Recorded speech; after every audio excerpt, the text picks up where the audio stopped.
Coming up today, stocks coil up on low volume. Nvidia just got hit with fresh news. Is Wall Street bailing on the market? The latest tariff news and the most important commodity in this trade war, and the stock's set to benefit from it. You don't want to miss this one, guys. Let's go.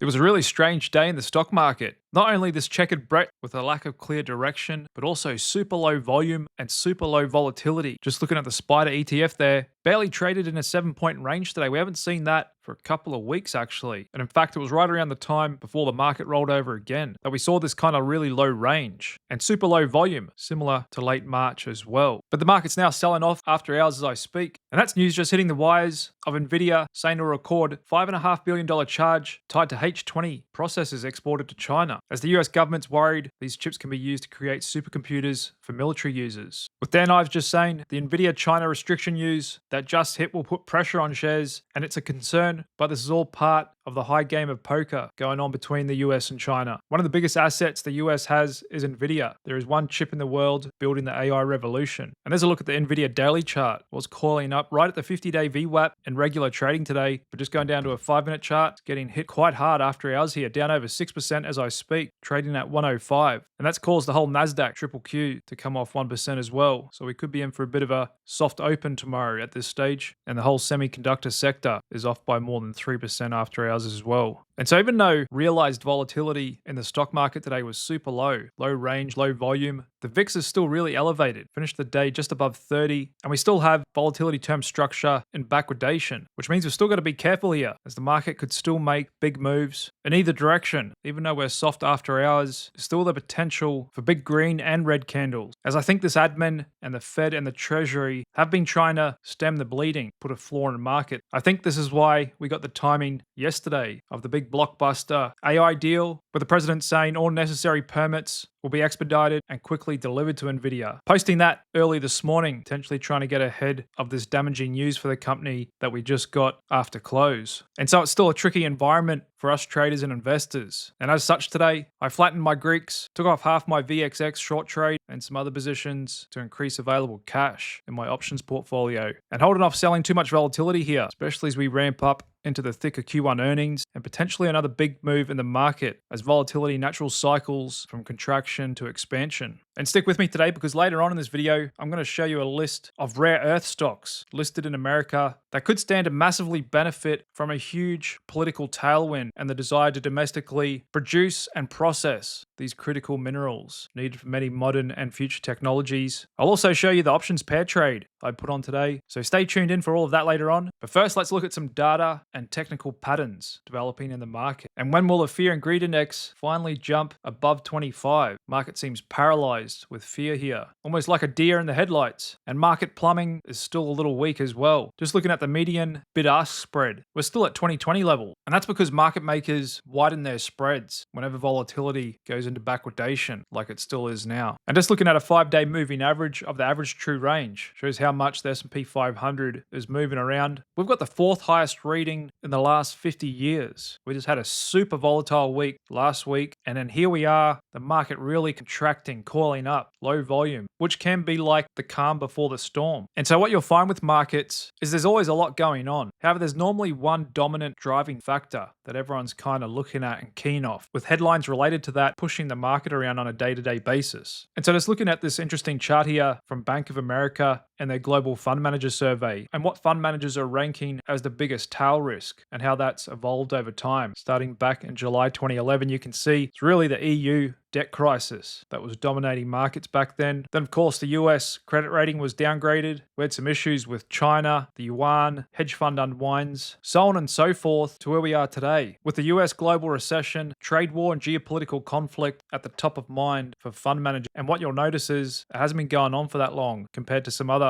prior dominant factors in the market. And in fact, that's causing big global investors desire to underweight US stocks at record levels. We've never seen more global investors intending to decrease allocation to US equities as we've seen now. But what you'll also notice, we've seen previous dips in this, apart from 23, also around the start of this president's prior term. And so you got to understand, a lot of people in Europe, they really don't like the US president, and even big fund managers, they allow their personal politics to flow through to their investing decision making. And especially with the barrage of negative headlines we've had over the past couple of weeks, there's kind of been a pile on. With a record 73% of global fund managers thinking US outperformance has peaked, with them also expecting US corporate profits to be the worst since November 2007, which was actually leading into the GFC, but they'd been feeling that way already for a couple of years. And again, we had similar dips in the president's prior term, with also a sharp increase in fund managers expecting a hard landing in the global economy in the next 12 months. They're not just worried about US corporate profits. The odds of a global recession have dramatically picked up in these last few weeks. And we can see that here. In fact, it was only eclipsed back in November 22, April 20, and March 09, which actually coincided with market bottoms, pretty much down to the month as well. Or is this time different? And maybe this number has to climb higher. There's still more room for peak pessimism before the market can find a definitive bottom. And just looking at some research from GMO, and I've seen this kind of data from a lot of research firms and even Wall Street firms as well. I would say it's almost a consensus that US large cap stocks are expected to underperform over the next 7 and 10 years. A lot of them calculate it using the CAPE ratio, the 10-year PE, believing we're going to see a massive reversion to the mean, with GMO actually penciling Japanese small value stocks as the likely best performing asset over the coming 7 years, along with emerging markets in general, and they even think emerging market debt is going to outperform US large cap stocks. So the S&P 500 has done a 21% peak to trough drawdown, and a bit more looking at the Nasdaq and equal weight indices. But did we see the low last week? Well, to put it into context, yes, it was technically the definition of a bear market. However, looking at this chart here from Goldman Sachs, I would say thus far could be categorized as an event-driven bear market. It wasn't structural like the global financial crisis. I don't think it was cyclical like the rise in inflation and interest rates in 2022. I think it was more caused from the Liberation Day event 2 Wednesdays ago. And if so, the average event-driven bear market has a peak to trough decline of about 25% or so. And so just looking at a weekly chart of the S&P 500 cash index here, if we were to do a 25% peak to trough decline, that would take us down to about 4,600 on the S&P. Because like I said, we've only done a bit over 21%. And so as I've been saying the last few days, and just going down to a daily chart here, there is still the potential for the market to roll over again, potentially take out these lows, maybe even a fake out, give us a double bottom, consolidate for a few months, and maybe it can find its feet. That's kind of the pattern we saw back in 1998. And a lot of technical patterns suggest this as well. Forward 6-month 12 returns from these peak fears are more often than not quite good, but the market can mess around for a few months afterwards, up and down, consolidating. I'd be very surprised if the market even got close to making new all-time highs in this quarter. Even Q3 would be a little surprising. And here's another way to visualize it. What happens to S&P 500 after a 20%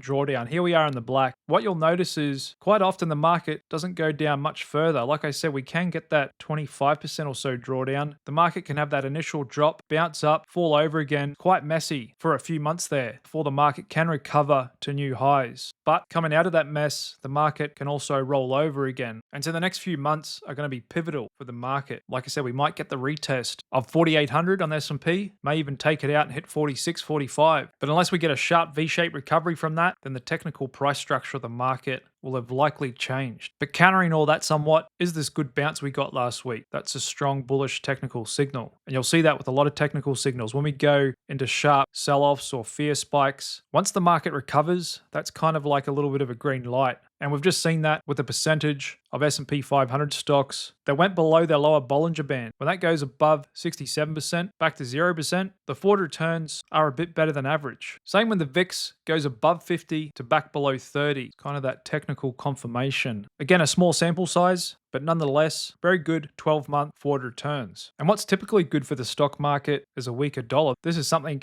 the admin definitely wants, along with lower yields and lower oil, which you could consider a form of stimulus. Price of gas has come down a lot, but now we've got the dollar sitting at a massive support zone. In fact, just going out to a weekly chart, big psychological level of 100. Certainly come into it really heavy here on last week's candle. And this kind of represents that mass exodus of USD assets. And we can see that in the spread of S&P 500 versus the Vanguard All World ETF excluding the US. And that actually hit a bottom a month ago. It's been consolidating throughout all this. We saw a big sharp sell off and international stocks finally caught up a bit over the last few weeks. And now we're getting all these peak sentiment readings, the end of US exceptionalism, international investors bailing, dollars come off a lot. Have we seen a bit of a peak in that USD asset unwind? Or are international markets really going to be the winner out of all this global trade war? Because it's not only sentiment abroad, domestically as well. The consensus is US economic growth is expected to flatline this year, with tariffs being the reason. And there's a look at US economic growth forecast from the US Bureau of Economic Analysis. And as you can see, they think we're going to have a dramatic fall in Q1 this year, which should be no surprise. We'll be on our way to zero come Q2. Then by Q3, they think we may even get a shallow recession for one quarter. Then we should better eke our way out of it in Q4 and get back to growth in 26. And there are definitely signs and data to back up that forecast, including luxury item spending. Remember, the top 10% of consumers represent 50% of all consumer spending. And so wealthy consumers are already pulling back on discretionary purchases. Big ticket items, luxury items, they're noticing their portfolios going down. They're not in a rush to go get a new $10,000 handbag. Especially now we've got Chinese factories posting videos all across Western social media sites on how you can buy directly from them, and they're also showing you how you can skirt the tariffs, which no doubt some people will be attempting to do as well. Overall consumer spending is still holding up, even though consumer sentiment, how people are feeling and their expectations have pretty much fallen off a cliff. We're just hearing from all the biggest banks. Spending has largely held up in the weeks after the quarter ended, even after the president sharply escalated his tariff threat. Consumers continuing to spend, and that's ultimately the basis of the US economy. The signals at this point from the consumer are that the US economy still remains in good shape. It's like I always say, you can't hold the US consumer down, not for long anyway. Sometimes when things are good, people worry more that they're going to lose the good times. That can be reflected in sentiment and expectation surveys. Just like when things get so bad, hope can rise as well. Bank of America went on to say credit and debit card spending rose 4% from a year earlier, which was actually a little surprising because the narrative coming into this was Q1 consumer spending was supposed to be really soft. But at this stage doesn't appear to be matching up with those sentiment surveys. And so these bank stocks actually had a bit of a rally today. They're holding up pretty good. And this isn't all just based on consumer spending. Like I said yesterday, no doubt their trading desks are thoroughly enjoying this environment, which we've just got the numbers on, and their trading revenue actually breaking out to all-time highs, significant jumps as well. So they're doing very well out of all this mess. With Bank of America's profit jumping 10%, the CEO still sounded cautious, said we've got a changing economy, and similar tone coming out of JP Morgan, saying stock market volatility will likely persist for longer, adding, do we have to hit lower lows? Not necessarily, but I think a lot of that depends on how the trade negotiations continue. And I agree with their point here. Time is of the essence. The more time that passes and that we sort of stay in this uncertain environment, there's a sentiment shock that could potentially magnify and start to spill over into the data. That's why I said this market really needs big trade deals and needs them done quickly to find its feet, because the street is already starting to dramatically lower their earnings forecasts, with EPS revisions coming off sharply. However, the last time we saw these sharp dips were at market lows, more when we roll over from a top. But it's just a visualization of the street getting more worried about corporate earnings over the remainder of this year. And not just the events from the last few weeks, but in general, we've seen a bit of corporate insider selling. JP Morgan CEO, he's headed up the bank for 20 years and is a man of very few trades. I believe he's only done 3 buys of JP Morgan over 20 years, each time around a market low. And I think he's only done 2 sales, one a couple of months ago, late last year,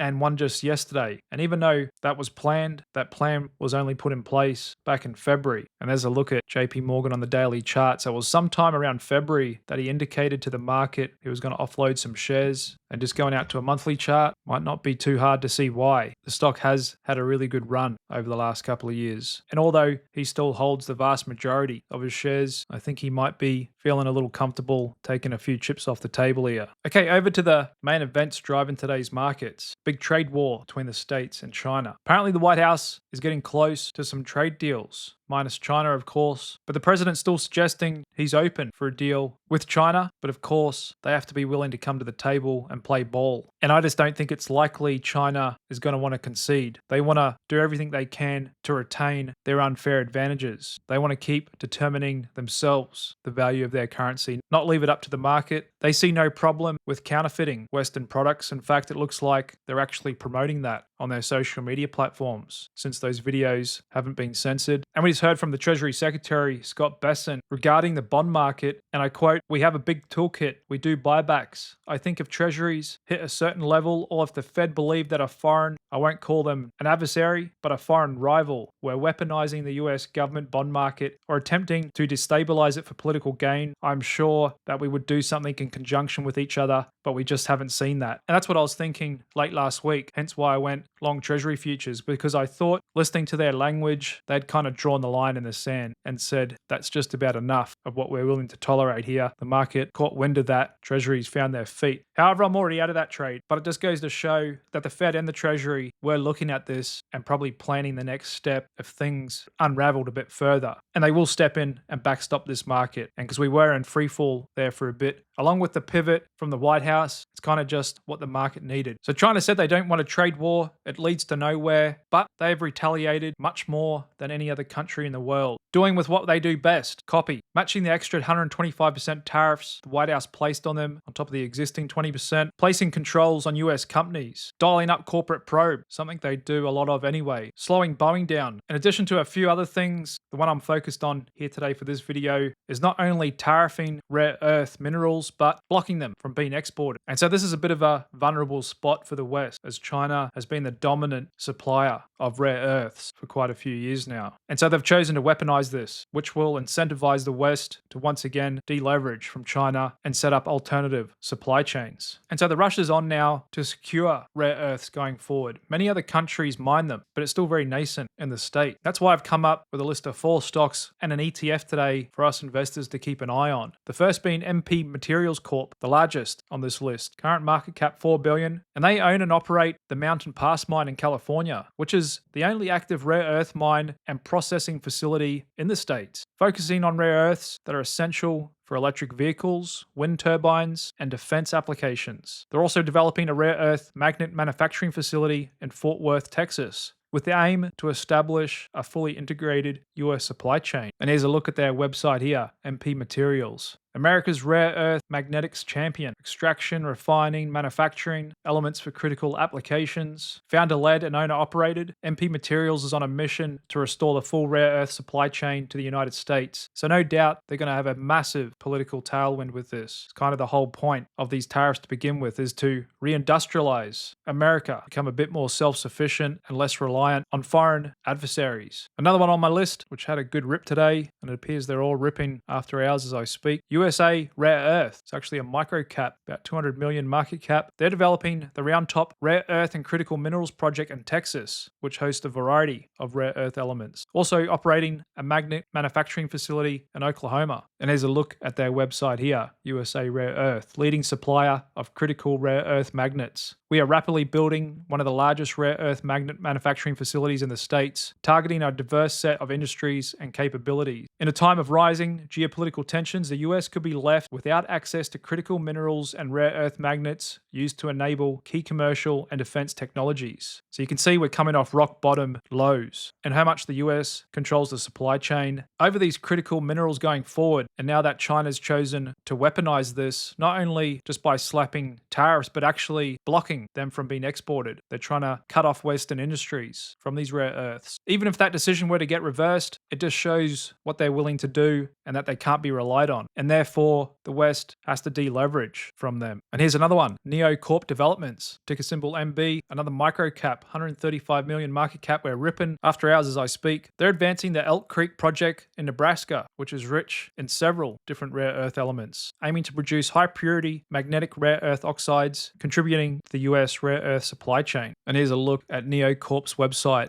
Time to mine, baby, mine, with China launching new precision strike against the rare earth supply chains. So this is pretty important stuff, critical minerals that are used in the electrification of this world. And just like we saw back in 2020, when China not only hoarded personal protection equipment, they actually saw it coming and bought PPE equipment from all around the world and hoarded it back at home, in addition to really coming after Australia and tariffing them a lot. Once Australia started asking too much questions on how events in 2020 all came about. Same with the States. They threatened to cut off key pharmaceutical supplies. So everyone just kind of stopped questioning them on it. And so what it's shown to the West is they're not a reliable trade partner, nor are they willing to play by the same rules that we are. And so it's no surprise to kind of see these stocks catch a strong bid here. And the last stock on my rare earths watch list is an interesting one, Critical Metals Corp. Obviously, these are highly speculative, highly volatile. Most of them are not yet profitable, and this one even lacks revenue. Micro cap underneath 200 million market cap. What makes this one interesting is it holds one of the largest rare earth deposits in the entire world, and it happens to be located in Greenland, which is becoming probably the most important territory going forward, not only for critical rare earth elements, but also the melting polar caps is opening up new shipping lanes. And of course, China and Russia are already up there trying to stake their claim as well. In addition to rare earth elements, this is why the White House is so keen to include it under the umbrella of the United States. And that's going to play out over the coming years as well. Very important territory and a massive chunk of land that is still yet to be seen who will have the most control and influence over it going forward. And finally, there's actually an ETF, the Van Eyck Rare Earth and Strategic Metals ETF, REMX. Had a bit of a bounce lately with the market,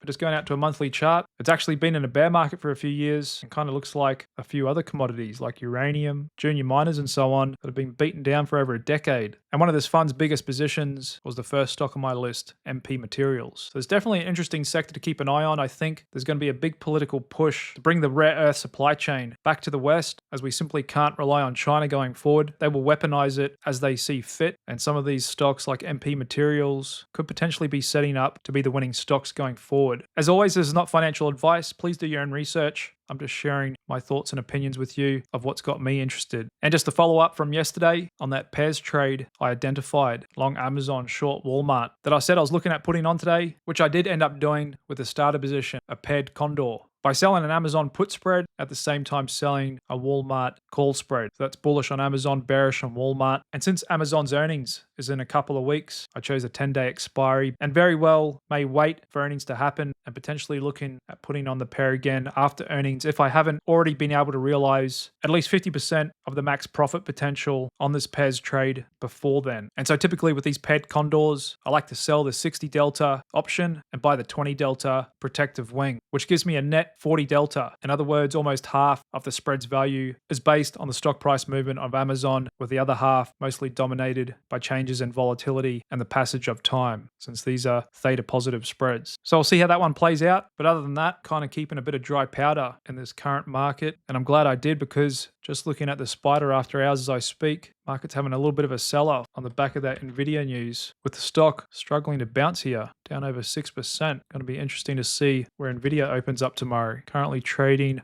around 105. Still well off those lows a week and a half ago, $86 a share. But just goes to show it's still a headline-driven market. And with this sharp contraction and volatility, like I said, it's just a matter of time before we get the expansion and volatility. Other stocks hitting the radar today, Webull, after their monster IPO yesterday. Stock shot up like crazy. But as I said in yesterday's video, the valuation seemed a bit stretched to me. 30 billion, almost getting up there with Robinhood, even though they've only got a fraction of Robinhood's customer count and assets under management. Finished down 35% today, also selling off after hours. And it's actually Robinhood that's been holding up pretty well. Third day above its 50-day VWAP here. It too has earnings in a couple of weeks, which I would expect trading volumes should be coming in at or near records. Palantir also holding up really well. Just got that news of the big AI contract from NATO. There's no doubt this stock's always going to have a premium valuation, being closely tied to governments, kind of really critical company, but at 100 times sales, investors are certainly paying for that. So the White House just announced news to restrict high-end AI Nvidia chips to China. What are they going to do back? Maybe something to Apple? Maybe something to Qualcomm, who has over half their revenue in China? What about going after one of the most iconic American companies, shutting down McDonald's in China? Or maybe Starbucks? As we've seen from Chinese actions, they're not looking to de-escalate this, but are happy to engage in a full-blown trade war. And whilst there's still potential for a trade deal between the States and China, at this stage, it doesn't look too likely, as the Chinese don't want to come to the table and play ball, nor do they seem interested in adhering to the same global trade rules that all us here in the West do. And we can't rule out Tesla also getting caught up in all of this. Elon Musk is right up there in the White House, and even though he's been staying relatively quiet about all this, it is still one of the largest American companies with one of the largest presence in China. And even though they may not kick them completely out, they may make business a lot more harder. So I wouldn't be surprised if this big support support zone does get tested. We've got earnings this time next week. Europe market's been very soft, so no doubt we could be in for a few months of turbulence and uncertainty with these types of companies. We'll also get retail sales tomorrow, expected to come in 2.6% year over year. We'll also hear from the Bank of Canada and their interest rate decision. They're expected to stay on hold at 2.75%. And finally, Jay Powell coming out with a speech tomorrow. And remember, this is a shortened trading week. We've only got 2 trading sessions left. Wednesday, Thursday, closed for Good Friday. So as it stands now, we've coiled up in a really tight range on low volume. We may be uncoiling on the downside, but let's just see what sort of price action we get tomorrow. Most likely going to have a gap down to start Wednesday trading. The market will be keen off Jay Powell. Is he going to come out dovish and supportive of this market? Or maybe he's happy to let it slide a little bit so he can indeed go ahead and start cutting rates soon. Otherwise, it's very much still being driven by headlines, and we might get another one tomorrow with China biting back on this latest Nvidia news. As always, thanks very much for tuning in. My name's Jared, and I'll see you back here again this time tomorrow. Cheers.